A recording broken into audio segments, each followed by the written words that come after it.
So as an upper cervical chiropractor, I want to make sure, first of all, that this top bone is in alignment. This top bone, it surrounds that brainstem.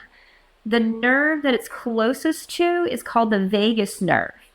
The vagus nerve is called the wandering nerve. It starts up here at the brainstem and it touches every single organ all the way down your spine, all the way to the large intestine.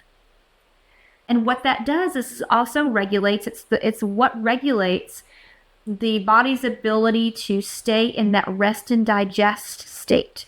So if you're constantly like this, if you're constantly in fight or flight all the time, that vagus nerve is not functioning right. That's where you find happiness. That's where you find a sense of well-being. That's the nerve that helps balance and regulate your entire, what they call the autonomic nervous system.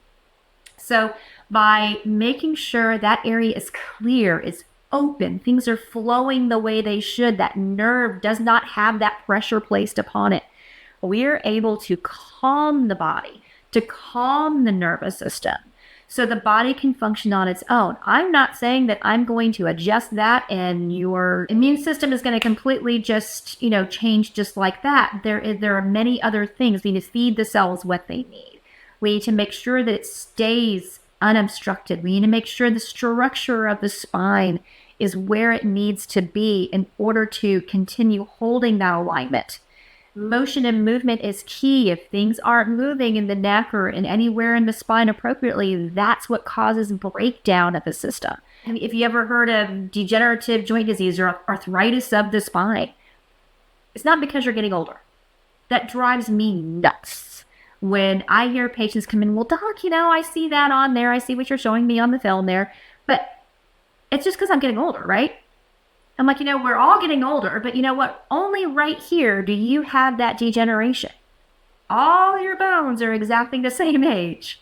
So why is it only happening right there? And they kind of look at me a little puzzled. And I tell them it's because the forces of your head, the forces of gravity, has been placed upon, usually the lower part of the neck is where we see it, have been placed upon there and smacking down on that area for so long, that's what flattens out that disc. That's what causes those bone spurs to form. But it takes time for that to happen. So you're not going to see it in a 4-year-old, even if their neck has gone backwards. But I guarantee you will see it later on in life if that's not corrected. So when we start to see that degenerative change, we need to get that corrected so that doesn't continue, that it can start moving better. It can start letting go of that tension and stress that's in that area. And that's what chiropractic adjustments do.